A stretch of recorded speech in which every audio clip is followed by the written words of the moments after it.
The whole thing has felt like this big dream come true. Just getting to go on this journey with the role of a lifetime. I've been acting for a long time, and I had so many years of just needing to learn. And I had many years where I kind of thought I was behind or something because I'd compare myself to other people. I'd look at Leo's career, I'd look at somebody else, but then you just realize that you're on your own path, and if if you're not ready for it, then it makes you have to go back to the drawing board and learn and grow. And so now I'm at this place where I've gone on such a long journey with this film. I mean, this has been a part of my life for, I think it's over 3 years. It might be 4 years now. Well, I was gonna say, like, this, half joking but kind of serious. Like, this was almost like looked like it was never gonna happen. Because it had been in production pre-production forever. And I know Baz has spoken a lot about you saying that you're gonna stay and wait this process out. I guess what we put on the surface is different than what we feel inside. Did you feel like you were ever going to get back to shooting? Did you think it was going to come back?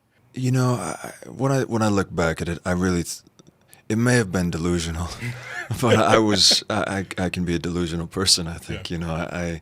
I felt that way even before I got the part where before I even had an audition, I treated it like the role was mine, and I just worked as hard as I possibly could at that point. But then when we shut down, and initially we thought we'll shut down for 2 weeks, and then we'll come back, and then that became a month, and then it became 6 months. And there was that time where Baz took me to dinner, and he said, I think you need to fly back to the States, and the movie may not happen. Do you remember what you were eating at that dinner? I remember we went to this restaurant called Rickshaw's. That was one of our favorite restaurants on the Gold Coast. And they had these sandwiches there called bug rolls. The Morton Bay bugs, they made these like fried sandwiches, and they were delicious. And so we were eating those, and I said, I'm not going to go back. And so it meant that I had to rent an apartment myself, and because basically all the corporate cards got shut down, so they couldn't even pay for my apartment or anything. And so I just said, I'm just going to move to Australia, essentially, because I knew that if I came back here, that I'd lose the momentum that I had. Yeah. And so I don't think I ever kind of let it not be an option. I thought if I stay, the film has to get made eventually, and even if it's a year from now. And so I tried to just see whatever positive I could, and I just treated it like my time where I could double down and not have anybody knocking at the door, and just prep for 6 months. And but yeah, looking back, I mean, there were so many times that the film almost went away, and we had flooding at the studio at one point before COVID even. And there was so many moments where you were thinking, things are against us right now. It felt apocalyptic. But then that's why now at this point, not only this time where we're being recognized by our peers, and that just feels incredible, but the reception of the fans and the fact that people have resonated with the film in the way they have, because you never know how a movie's going to be received, and so it feels really amazing. My favorite scene of the movie, not one of the favorite scene of the movie, and I always call this the scene that proves it, is Unchained Melody. Oh, wow. At the end, I always say that's this, like, I look for it in a movie. I look for the scene that, like, I feel either encapsulates the movie, or it's where the actor really gives everything that, like, everything in the movie is built to this singular moment. And it's both in that. It's in your acting pockets. Yeah. Gets thrown out. You're like, this is all I got. Talk about getting in that space. Well, that moment, that's one of those bits of footage that never ceases to break my heart.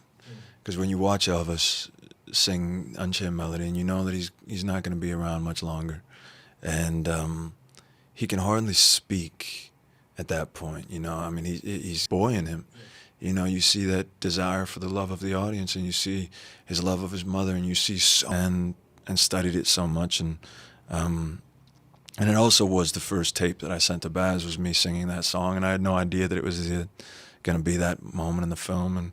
And so it meant a lot to me. And it also, filming it, we have this, body adjustment suit, as Catherine Martin calls it. We don't call them fat suits, but yeah. And you did not put on weight for this role. I see. You didn't well, start. I did in the 5,000 beginning, especially when I was trying to get the part before it was Baz really welcomed me on the journey when we were trying to figure out if I could play older Elvis.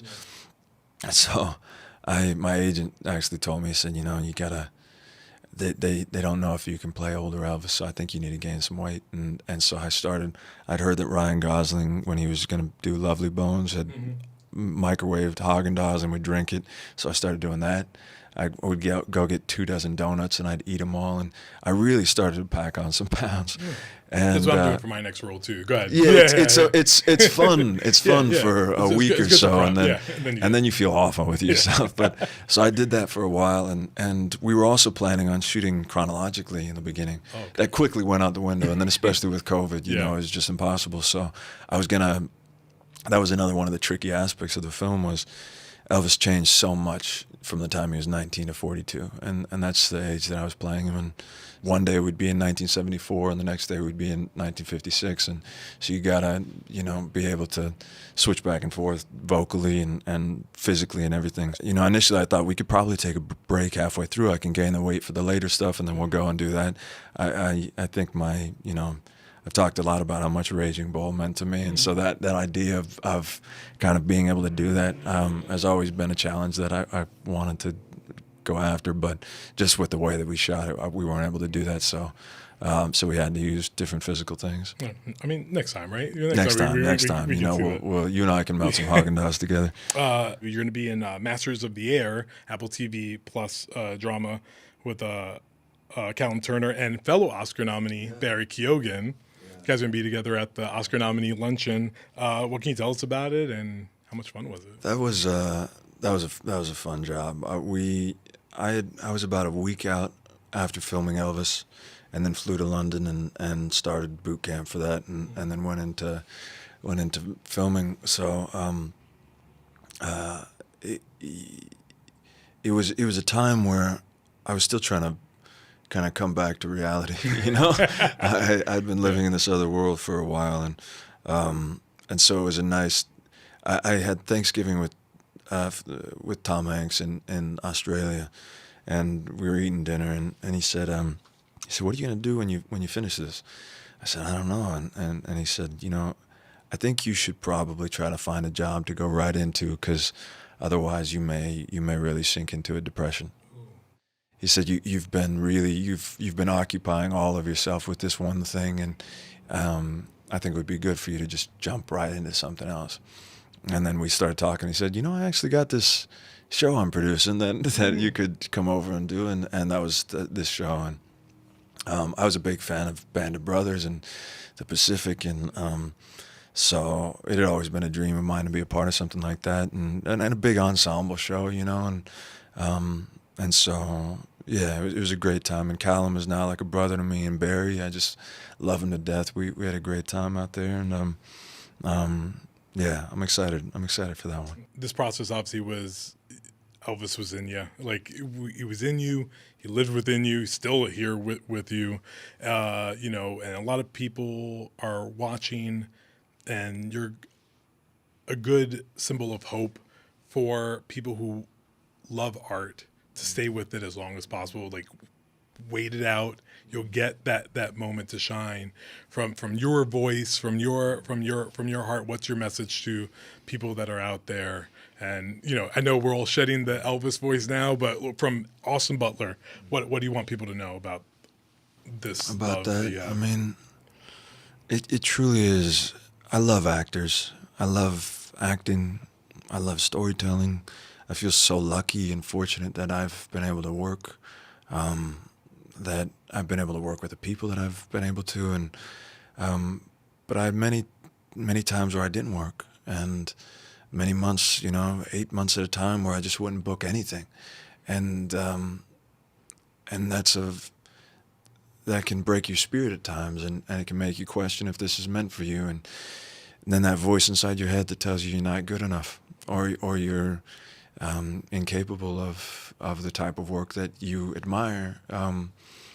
That voice starts, getting louder and louder in your head. And the thing that I could talk from many angles on this, but one is that voice, I think, is there in all of us, and it was always going to be there. I remember Mark Rylance saying, he said, if I could tell actors one thing, it would be, you are enough.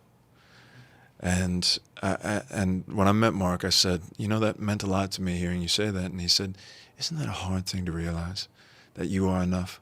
Because you constantly are comparing yourself to other people, and especially in this day and age where, with social media and with this constant comparison of, this person has that, or this person's doing that, and I did that a lot. And like I said in the beginning of this, we're all on our own journey, and my thing is, just as much as you can, stay away from the noise. Stay away from all those other things that aren't actually the work, all the outcome-based ideas. An outcome could even be getting the job. It's if instead you're there to do a job, like I think Bryan Cranston in that great, Q&A or whatever he gave, he talked about that, and that really stuck with me, was the idea that just focus on doing the job. Even right now, that's why I was saying you're objectifying it. I'm talking about the process, but it's still a mystery. I don't fully understand.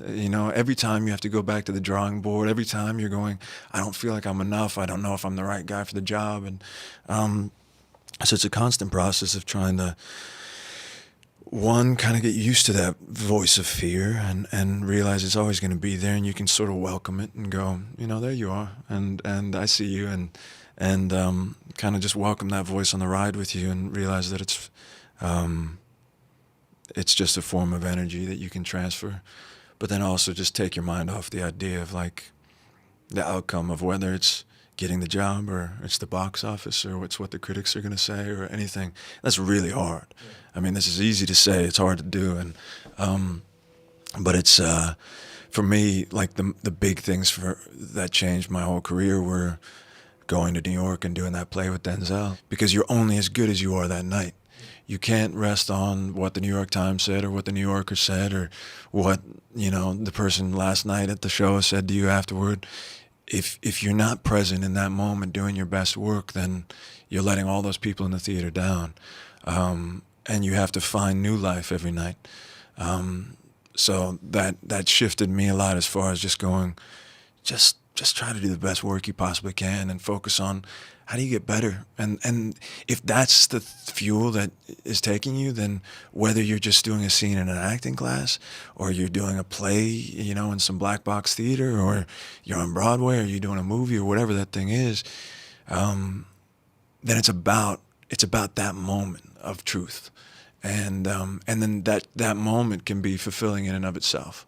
And that's why I love watching painters, or people who are creating something with their hands, because it's the process that's the fulfilling thing, rather than the outcome. So I wish everybody the best.